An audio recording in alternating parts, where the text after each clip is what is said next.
তো hello dear student, তোমরা অনেকেই আমাদেরকে প্রশ্ন করছো যে স্যার আমরা পশ্চিমবঙ্গ বোর্ড থেকে অথবা কেউ কেউ বলছো যে সিবিএসই বোর্ড থেকে উচ্চ মাধ্যমিক পাশ করেছো এই বছর 2026 সালে, এবং তোমরা চাইছো যে ফার্মাসিতে অ্যাডমিশন নিতে। তো অনেকেরই এরকম সমস্যা আছে যে স্যার আমাদের 6খানা সাবজেক্ট ছিল, সেখানে বাংলা, ইংরেজি, তার সাথে সাথে ফিজিক্স, কেমিস্ট্রি, ম্যাথ এবং বায়োলজি।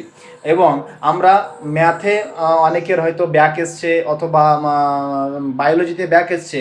এখন কি আমরা স্যার ফার্মাসিতে অ্যাডমিশন নিতে পারবো? তো তাদেরকে জানিয়ে রাখি, অবশ্যই তোমরা ফার্মাসিতে অ্যাডমিশন নিতে পারবে, সে ডিপ্লোমা ফার্মাসি হোক কি ব্যাচেলার ফার্মাসি হোক, তোমরা অ্যাডমিশন নিতে পারবে।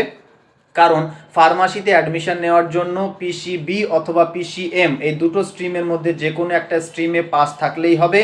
যদি কোনো একটা মানে বায়োলজি অথবা ম্যাথের কোনো মধ্যে কোনো একটা সাবজেক্টে যদি তোমার সাপ্লি বা ব্যাক বা ফেল হয়ে থাকো, তাহলে তাতে ফার্মাসিতে ভর্তির জন্য কোনো রকম কোনো সমস্যা হবে না। তবে আরও একটা কথা আমি বলে যাইব যে ভর্তির আগে অবশ্যই আমাদের পশ্চিমবঙ্গ লেভেল অথবা আমাদের অল ইন্ডিয়া লেভেলের কোনো এন্ট্রান্সের এক্সামে পরীক্ষা বসে উইথ র্যাঙ্ক কার্ড কিন্তু তোমরা অ্যাডমিশান অবশ্যই নিও।